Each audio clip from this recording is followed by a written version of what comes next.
राम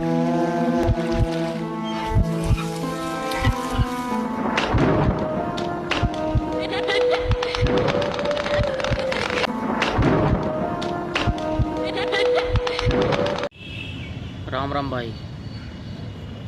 भाइयों मैं एक चीज़ बोलना चाहता हूँ कि दिल्ली में ना भाई सुकून नहीं है बिल्कुल भी। मैं रात को वीडियो नहीं बना पाया तो मैंने सोचा कि यार कहीं ऐसी जगह चलता हूँ जहाँ शांति हो।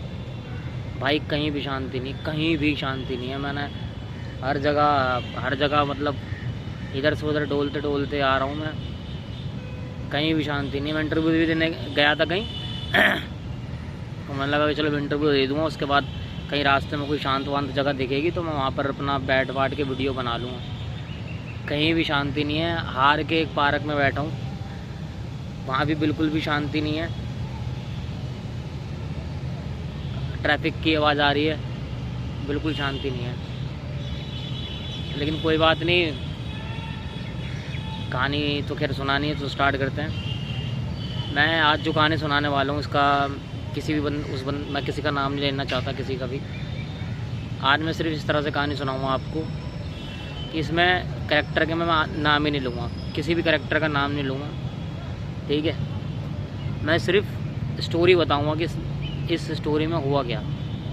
हाँ, लेकिन सिर्फ इतना बताऊंगा कि ये जो स्टोरी है कितना टाइम हो गया स्टोरी को, ये बता दूंगा मैं। ये जो कहानी है, ये कहानी करीब जो है 2016 या 15 की है, 2016-15 की, ठीक है।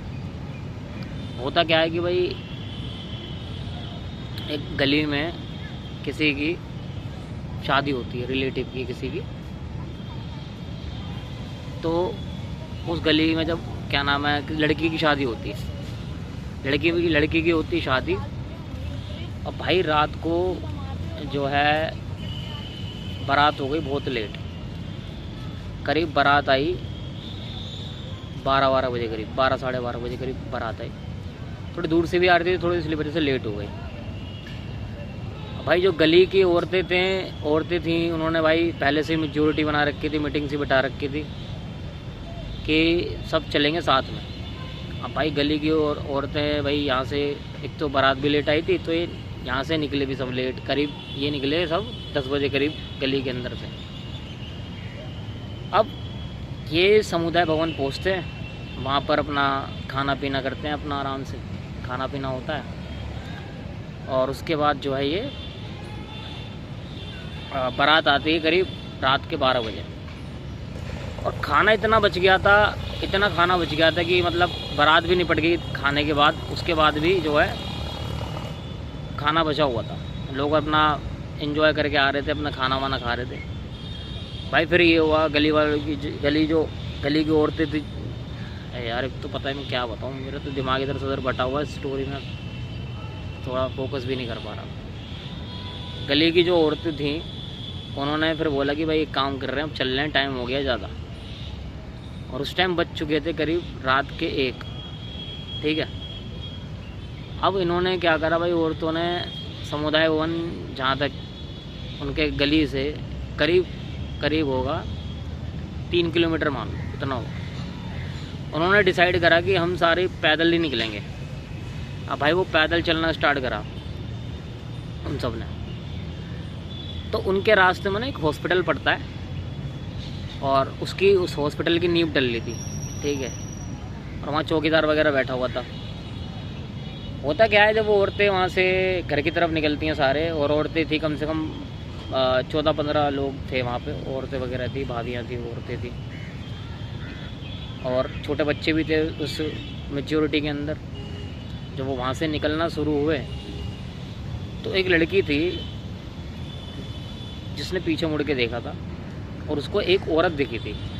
जो औरतों की महफिल चल रही थी, जो मेजॉरिटी चल रही थी, उससे करीब 200-300 मीटर दूर एक औरत, लेडीज होती, उनका पीछा कर रही थी। तो ये चीज़ जो है उस लड़की ने देखा। और रोड ऐसा था पूरा सुनसान रोड था पूरा, इक्का दुक्का ही लोग दिख रहे होंगे, बिल्कुल सुनसान रोड था, रात का टाइम था। जब लड़की ने पीछे मुड़ के देखा तो देखा एक महिला जो है हमारा पीछा कर रही है। उसको पता कैसे चला कि हमारा पीछा कर रही है? मतलब हुआ क्या, उसने जब पलट के देखा पीछे ऐसे करके, तो लेडीज़ सफ़ेद साड़ी में जो थी वो लेडीज़ थी, बड़े बड़े बाल थे उसके। तो वो आ रही, तो उसने सोचा कि चलो भाई नॉर्मली आ रही होगी, इतना ध्यान नहीं दिया उसने जब दूसरी बार देखा तो फिर दोबारा वो लेडीज़ वहीं उस पीछे ही पीछे आ रही थी। तो जो लड़की थी ना, उसको ना थोड़ा समझ में नहीं आया। उसने बोला कि यार ये सीन को समझ में नहीं आ रहा। तो वही ना, उन औरतों में एक और लेडीज़ ऐसी थी जो पूजा पाठ ज़्यादा करती थी, भजन कीर्तन ज़्यादा करती थी। तो उसने बताया कि भाई आंटी तेरा पीछे मुड़ के देखना, ये औरत तूने मुझे ठीक नहीं लग रही। अच्छा, उसका रवैया देख के, उसका हुलिया देख के आंटी को भी थोड़ा अजीब सा लगा। उन्होंने बोला कि एक काम करो भाई, यहाँ से भजन कीर्तन करते हुए जो है अपना चलो यहाँ साथ में। अब वो भजन कीर्तन करते हुए जा रहे भाई। अब होता क्या है, एकदम से आंटी ने नोटिस करा कि जब वो सारी महिलाएं रुक जा रही है ना, तो वो लेडीज़ भी रुक जा रही है, और जब वो चल रहे हैं तो वो भी चल रही है। और बाकायदा घुंघरू की आवाज़ आ रही है उसके लेडीज़ के पैरों में से, लेकिन पैर दिख नहीं रहे थे साफ, साड़ी से ढके हुए थे वो।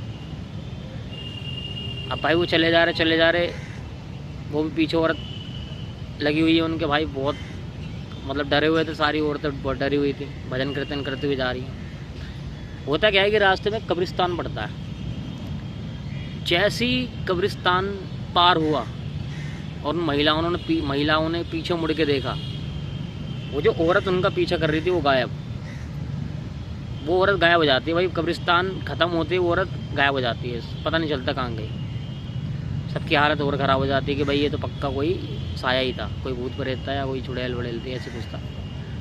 भाई अपने जल्दी कदम बढ़ाते, अपने घर पहुंच जाते, सबको बताते कि भैया ऐसे ऐसे सीन हुआ आज हमारे साथ। तो ये कहानी कहीं ना कहीं से मेरे को ही पता चली है, लेकिन मैं बता नहीं सकता किसकी कहानी है, क्या सीन है क्या नहीं है। मैंने सिर्फ कहानी बताई है, किरदारों के नाम नहीं बताए, और ना मैंने जगह बताई, क्योंकि मैं इन सब चीज़ों के नाम बताऊँगा तो पता चल जाएगी कि किसकी कहानी है। और उस बंदे से परमिशन जो है मैंने ली नहीं है, जो भी है उससे मैंने परमिशन नहीं ली है, सिर्फ कहानी सुना दी है। और बताइएगा कैसी कहानी है। तब तक के लिए राम राम। जय छत्रपति शिवाजी महाराज की जय।